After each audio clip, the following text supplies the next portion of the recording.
مجھے حیرت نہیں ہوگی اگر تجھے وہ راستہ آسانی سے نہ ملے، کیونکہ میں بھی تیری طرح لمبے عرصے تک گمراہ اور پریشان رہا ہوں۔ یا علی مدد، عشق کریمی چینل پر آپ کا خوش آمدید۔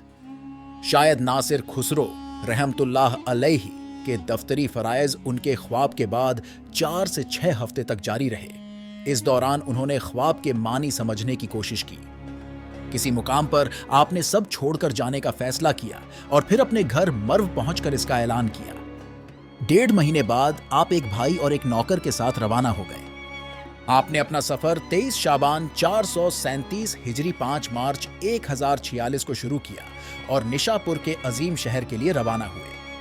آپ کو اس مقام پر پہنچنے میں 6 ہفتے لگ گئے اور 11 شوال 21 اپریل کو شہر میں داخل ہوئے۔ آپ کہتے ہیں کہ اس دن چاند گرہن لگا اور وہ شخص اس نئی آسمانی نشانی پر بے شک خوش ہوا۔ آپ اپنے سفر کا ذکر اپنی دیوان اے علم اور سفر میں ماہر شخص دیوان 242 میں کرتے ہیں۔ آپ لکھتے ہیں، اپنے دل کو کھول دے اور قرآن کو اپنا واحد رہنما بنا لے تاکہ تو سیدھا راستہ پہچان سکے اور نجات کا دروازہ تیرے لیے کھل جائے۔ مجھے حیرت نہیں ہوگی اگر تجھے وہ راستہ آسانی سے نہ ملے، کیونکہ میں بھی تیری طرح لمبے عرصے تک گمراہ اور پریشان رہا ہوں۔ جب 394 سال گزر چکے تھے نبی صلی اللہ علیہ وسلم کے ہجرت کے بعد، میری ماں نے مجھے جنم دیا۔ اس دھول بھری دنیا میں لائے ایک بے ہوش ہوتی ہوئی مخلوق جو پودوں کی طرح بڑھ رہی تھی، جو کالی مٹی اور پانی کے قطروں سے جنم لیتی ہے۔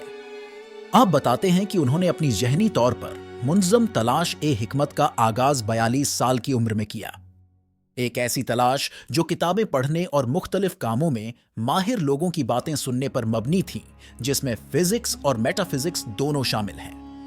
آپ لکھتے ہیں، جب آسمان نے مجھے 42 سال کی زندگی دے دی تھی، میرا شعوری ضمیر حکمت کی تلاش میں لگ گیا۔ میں نے علماء کی باتیں سنی یا ان کتابوں کو پڑھا جس میں انہوں نے آسمانی گولوں، وقت کی حرکت اور عناصر کی تشکیل کو سمجھایا۔ یہ محسوس کرتے ہوئے کہ میرا اپنا جسم میرے لیے سب سے عزیز ہے، میں نے یہ نتیجہ نکالا کہ اس دنیا میں ضرور کوئی ایسا ہے جو تمام مخلوقات میں سب سے قیمتی ہے۔ جیسے باج پرندوں میں ہے، یا اونٹ 4 پاؤں والوں میں، یا کھجور کا درخت درختوں میں، یا یاقوت جواہرات میں، جیسے قرآن کتابوں میں سب سے افضل ہے، یا کعبہ گھروں میں، یا دل جسم کے اعضاء میں، یا سورج روشنی والوں میں سب سے روشن ہے۔ جب میں اس پر غور کر رہا تھا تو میری روح اداسی سے بھر گئی۔ میں سوچنے والوں سے سوالات کرنے لگا، ان کی رائیں پوچھنے لگا۔ ہر ایک علماء سے میں نے پوچھا کہ انہوں نے کیا کہا ہے۔ میں نے اللہ کے چنے ہوئے یعنی نبی کی رہنمائی تلاش کرنا شروع کی۔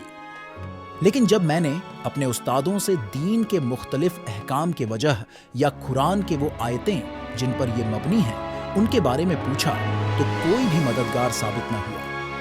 اگلے ایپیسوڈ میں ہم حکیم پیر ناصر خسرو رحمت اللہ علیہ کی کشمکش اور علم کی کھوج کی داستان جانیں گے، یا علی مدد۔